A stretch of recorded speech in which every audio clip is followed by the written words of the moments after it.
안녕하십니까. 일반보험의 정석 석환혜입니다.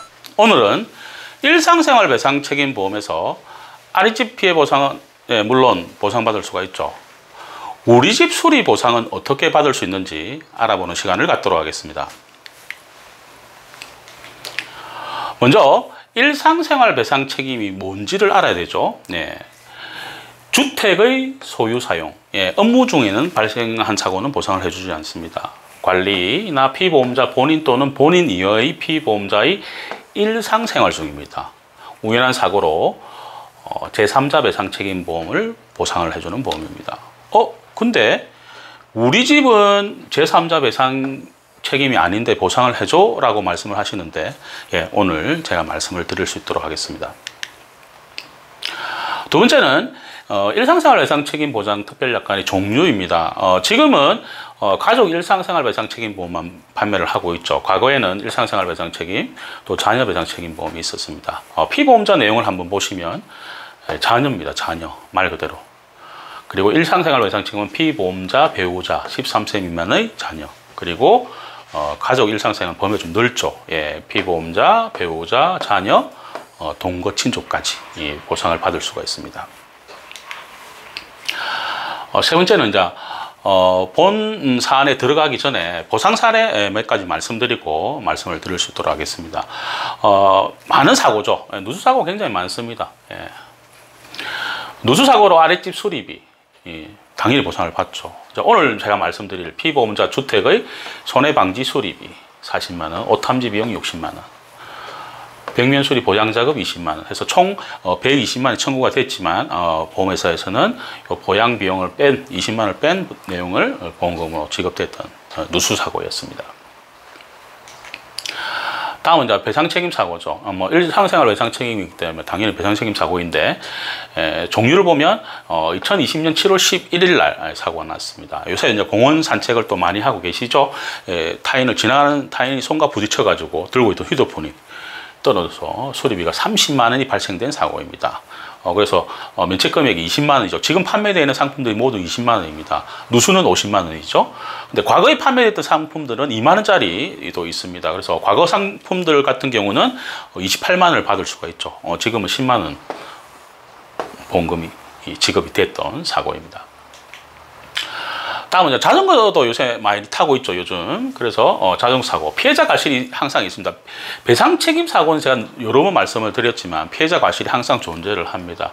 있겠으나 치료비나 약제비나 이송비, 병원비하고 후유장애 보험금, 그리고 휴업손해 일당이죠. 그리고 위자료 이렇게 종합적으로 이렇게 받을 수가 있다는 부분들입니다. 하지만 전동휠, 전동자전거, 전동킥보드 이거는 자동차로 보기 때문에 우리 배상책임보험에서 보상하지 않는 손해, 자동차와 관련되어 있는 사고는 보상해주지 않는다라고 되어 있죠. 면책사고다는 부분들입니다.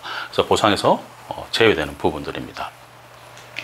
그 다음에 또 반려견과 요즘 또 산책 많이 하고 계시죠. 반려견이 징하는 행위를 물었다. 이런 부분들도 아까 동일하게 치료비와 약제비, 이송비, 후유장애 보험금, 그리고 일당, 위자료 이런 부분들을 종합적으로 보상을 해주는 부분들입니다. 피해자 과실도 인정을 하는 부분들입니다. 귀여워하다가 손가락이 물렸다. 이런 부분들은 과실이 있는 부분들이죠. 하지만 무던히 지나가는데 물었다. 이런 부분들은 과실이 없을 수도 있습니다. 다음은 이제 운동중 사고 중에 대법원 판결은 2011년 12월에 났던 농구나 축구 같은 경우는 뭡니까?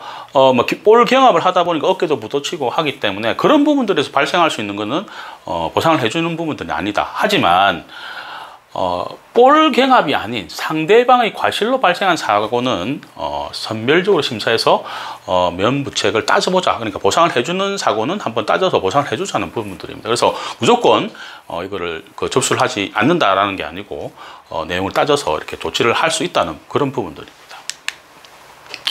그래서 오늘 이제 본격적으로 제가 말씀드릴 부분들이죠. 우리 집 보상 받을 수 있는 부분들입니다. 먼저 히스토리를 잠시 보면 2013년 금감원의 분조위에서는 누수와 관련된 사고는 그냥 보상을 해줘라 이렇게 됐습니다. 그래서 2018년 판결이 서울 동부지법 판결이 나기 전까지는 보상금 접수를 하면 다 대부분 보상을 해줬습니다. 근데 이게 보험금 손해율이 엄청나게 늘다 보니까 보험회사에서 이제 제동을 걸죠. 예, 모 보험회사에서 2018년도에 제동을 딱 걸었습니다. 그래서 지하물바지공사, 수도공사, 수도관공사 등은 손해방지 비용에 해당한다. 여기서 손해방지 비용은 뭐냐면 보험회사를 유익하게 하는 부분들입니다. 손해를 방지를 해서 다음에는 보험금 지급되는 내용을 없애자는 부분들이죠. 그러니까 그 비용을 지급해 주겠다는 부분들입니다. 그래서 여기 세 가지는 손해방지 비용으로 해서 보험금을 지급해 줄게 라는 부분들이죠. 하지만 장비 이전이나 설치, 방수공사, 시멘트, 타일공사 등은 해당 사항이 없다라고 일부 면책사항을 조항을 좀 몇 개 넣어놨죠. 근데 2019년대는 왕창 다 들어갑니다. 면책사항들이. 대부분 보상받을 수 있는 게 별로 없었습니다. 그러다 보니까 우리 소비자들은 불만이 생기겠죠. 야, 이때까지는 다 해주다가 왜 안 해줘? 하다 보니까 분쟁이 많이 생겼습니다. 그래서 2020년 8월 달에 금융분쟁조정위원회에서 결정을 냅니다. 갈래를 지어주죠.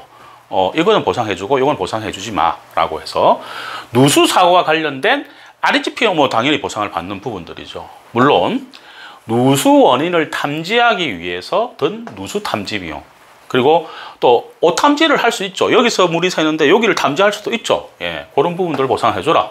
그리고 온수 배관 분배기 수리를 한 비용도 보상해줘라.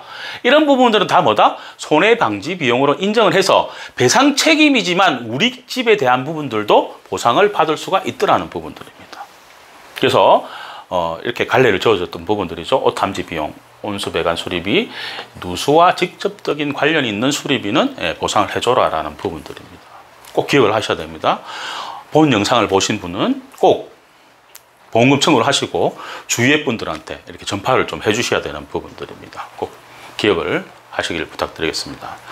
오늘은 일상생활배상책임보험에서 우리 집 수리비 보상, 어떤 내용인지 아시겠죠?